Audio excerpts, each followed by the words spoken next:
আজকে দুপুরে লাঞ্চে ছিল গরম গরম ভাত, সঙ্গে এইটা। জানো কি তোমরা এটা কি? এটা থাকলে গরম গরম ভাতের সঙ্গে শীতের দিনে আর কিচ্ছু লাগে না। বেশ ঝাল ঝাল, উফ, ফাটাফাটি। তো চলো রেসিপিটা দেখে নেওয়া যাক। হ্যালো বন্ধুরা, সবাই কেমন আছো? চলে এসেছি আজকে একটা দারুণ সুন্দর রেসিপি। আজকে করছি আমি কাচকি মাছের হাতে মাখা চচ্চড়ি। একদম হাতে মেখে বসিয়ে দাও।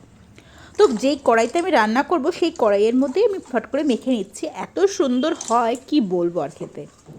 তো প্রথমেই নিয়ে নিয়েছি আমি পেঁয়াজ কলি, তার সঙ্গে নিয়ে নিয়েছি সরু সরু করে কেটে রাখা আলু, আর কেটে নিয়েছি বেগুন, একদম আলুর সাইজে একই রকম করে কেটে নিয়েছি। আর সঙ্গে নিয়েছি বেশ অনেকটা পরিমাণে পেঁয়াজ, মানে এখানে আমি 4টে মতো পেঁয়াজ দিয়েছি কুচি করে। তার সঙ্গে আমি আরও কিছু দেব, যেমন প্রথমেই দিচ্ছি টমেটো কুচি। টমেটো কুচিটা বেশ মাখো মাখো ভাব মানে মানে যে কোনো তরকারিতে। আর দিয়েছি কাঁচা লঙ্কা কুচি। কাঁচা লঙ্কাটা যে যেরকম ঝাল খাবে, আমি আবার লঙ্কা বাটাও দেবো। তো আমি এখানে 4টে মতো কাঁচা লঙ্কা কুচি দিয়েছি। দিয়ে দিলাম স্বাদ মতো নুন। নুনটা কিন্তু আমি একেবারেই দেবো, যা যা মশলা দেবো সব আমি কিন্তু একেবারেই দেবো। আর কিন্তু পরে কোনো রকম কোনো মশলা আমি ইউজ করব না। তো যাই হোক, নুনটা আমি দিয়ে দিলাম স্বাদ মতো। দিয়ে দিচ্ছি হলুদ। হলুদ দিচ্ছি এখানে ছোটো চামচের 1 চামচ মতো। আর দেবো লঙ্কার গুঁড়ো, যেটা হচ্ছে কাশ্মীরি লঙ্কার গুঁড়ো দিচ্ছি অল্প একটু। আর লাল লঙ্কার গুঁড়ো মানে যেটা ঝাল হয় সেটাও দেবো। সেটা আমি দেবো 1 চামচ মতো, ছোটো চামচের 1 চামচ মতো। আর দেবো কিছু মশলা আরও, মানে যা যা মশলা আর কি আছে সবই মোটামুটি দিয়ে দিচ্ছি। এর মধ্যে আমি দেবো এবার জিরে গুঁড়ো, ধনে জিরে গুঁড়ো আমি এখানে দিচ্ছি উঁচু চামচের, মানে ছোটো চামচের 1 চামচ উঁচু উঁচু করে নিয়েছি জিরে গুঁড়োটা দিচ্ছি। আর দেবো কিছু বাটা মশলা।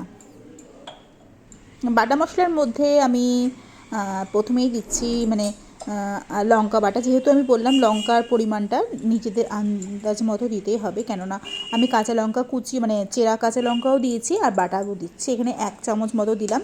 যেহেতু অনেকটা পরিমাণে সবজি আছে আর মাছ আছে, এতটা সবজির মধ্যে যতটা মানে কি লঙ্কা লাগা দরকার মোটামুটি সেই হিসাবেই দিলাম। আমি দিলাম রসুন বাটা 1/2 চামচ মতো, ছোটো চামচের 1/2 চামচ। আর দেবো আদা বাটা। আদা বাটাটাও আমি এখানে ছোটো চামচে 1 চামচ মতো দিলাম। তো বাটা মশলার মধ্যে এইগুলোই দিয়েছি, আর গুঁড়ো মশলা তো সবই বলে দিলাম। তো এবার এটাকে ভালো করে হাত দিয়ে একটু চটকে মাখতে হবে, মানে একটু প্রেশার দিয়ে এটা ভালো করে সবজিগুলোর মধ্যে যেন ভালোভাবে মশলা, যা যা মশলা দিয়েছি বাটা মশলা গুঁড়ো মশলা সব যেন খুব ভালোভাবে মিশে যায়। মানে প্রতিটা সবজির গায়ে বা যা কিছু আছে আর কি সব কটা যেন একদম সুন্দরভাবে একটা মাখো মাখো একটা ভাব আসে। পেঁয়াজগুলো টমেটোগুলো একটু চেপে মাখতে হবে, যাতে একটু মানে জুসি ভাবটা বেরিয়ে আসে। যাই হোক, ভালোভাবে হাতের সাহায্যে বেশ অনেকক্ষণ ধরে এটাকে মেখে নিচ্ছি।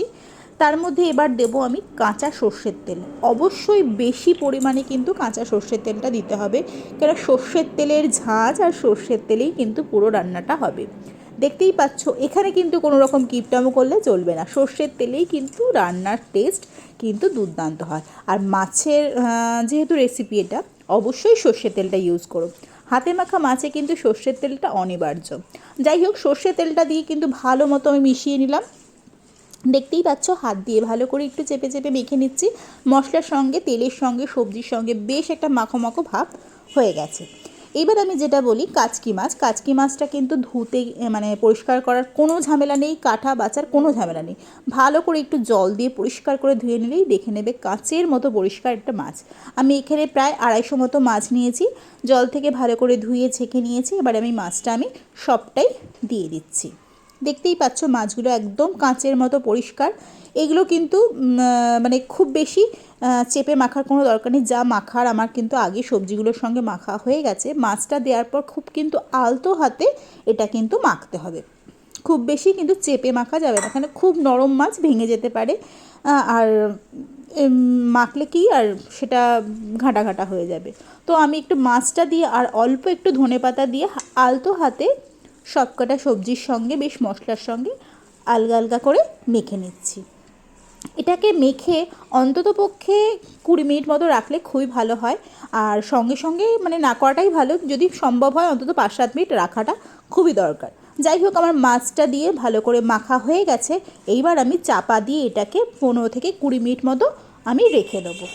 আপনারা যদি সময় পান তাহলে অবশ্যই তার থেকে বেশিও রাখতে পারে। যাই হোক, ভালো করে মেখে নিয়েছি। আমি একটু জল ইউজ করব, মানে মশলা হাত ধোয়া জল আর কি, যেটা বলে মানে কি হাত ধুয়ে জলের মানে মশলা ধোয়া হাতে যে জলের মানে টেস্টটা পাওয়া যায়, সেটা কিন্তু অন্য কোথাও আর অন্য কোনোভাবে কিন্তু পাওয়া যায় না। যাই হোক, খুব সামান্য একটু জল আমি হাতটা ধুয়ে জাস্ট 4-5টা একটু পরিষ্কার করে মশলাগুলোকে দিয়ে একটু দিয়ে রাখলাম। মাখা আমার কমপ্লিট, দেখতেই পাচ্ছ খুব সুন্দর করে মাখা হয়ে গেছে। আর অল্প অল্প জলের ছিটা আমি দিয়ে দিলাম।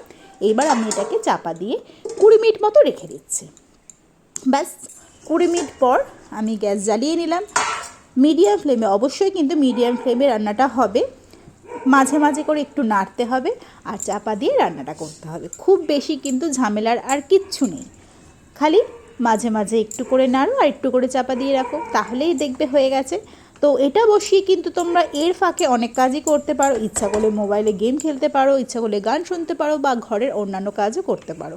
যাই হোক, একটুখানি নাড়িয়ে চাড়িয়ে দিলাম আমি। এবার এটাকে চাপা দিয়ে হতে দেবো বেশ কিছুক্ষণ। খুব বেশি কিন্তু সময় লাগে না, তবুও আমি বলে দিলাম মোটামুটি 15 থেকে 20 মিনিট মিডিয়াম ফ্লেমে কিন্তু রান্নাটা করতে হবে। মাঝে মাঝে করে দেখতেই পাচ্ছ আমার বেশ ভালোভাবে রান্নাটা হতে শুরু করে দিয়েছে। জল বেরিয়ে এসছে অনেকটা পরিমাণে, একটু তো জল দিয়েছিলাম, তাও সবজি থেকে একটু জল বেরিয়ে এসছে। ব্যাস আমার কিন্তু এতেই কিন্তু সব রান্নাটা হয়ে যাবে। মাঝে মাঝে করে একটু করে নাড়তে হবে আর একটু করে চাপা দিতে হবে, তাহলেই হয়ে যাবে। দেখতেই পাচ্ছ জল কিন্তু আমি এর মধ্যেই সবটাই শুকিয়ে নিচ্ছি, মানে এই সবজির সঙ্গে আঁচটাকে মিডিয়াম ফ্লেমে রেখেই কিন্তু রান্নাটা পুরোটা করে নিচ্ছি। জলটা আমার অনেকটাই টেনে গেছে, দেখতেই পাচ্ছ সব সবজির মধ্যে জলটা আমার টেনে নিয়েছে। মাছগুলো বেশ গোটা গোটা দেখা যাচ্ছে, সবজিগুলো কিন্তু আমার ভালো মতো মিশে গেছে। খুন্তির সাহায্যে কেটে দেখবে যে আলুগুলো খুব সুন্দর নরম হয়ে গেছে। আর সবজিগুলো তো, বেগুন তো খুবই মাখো মাখো একটা, মানে যে কোনো রেসিপিতে দাও খুব তাড়াতাড়ি রান্না হয়ে যায়। আর পেঁয়াজগুলোও কিন্তু খুব একটা সময় লাগে না। যাই হোক, রেসিপিটা এখন আমি আর চাপা দেবো না। এবার কিন্তু আঁচটাকে খুলেই একটু রান্না করতে হবে। তার পাশ থেকে আমার তেল ছাড়তেও শুরু করে দিয়েছে, দেখতেই পাচ্ছ তোমরা। দেখা যাচ্ছে ঝোলটা আমার মোটামুটি অনেকটা টেনে গেছে। এইবার আমি দেবো বেশ অনেকটা পরিমাণে ধনেপাতা, আগেও দিয়েছিলাম। এবার এটা নামানোর সঙ্গে যে একটা ধনেপাতার একটা কাঁচা গন্ধ, মানে কাঁচা স্মেল পুরো মানে রান্নাটার মধ্যে থাকবে, তাই জন্য আমি একদম নামানোর আগে একদম ধনেপাতা ছড়িয়ে গ্যাসটাকে বন্ধ করে চাপা দিয়ে রেখে দেবো। রেসিপি ডান। গরম গরম ভাতের সঙ্গে সার্ভ করো। আজ এই পর্যন্তই, টাটা।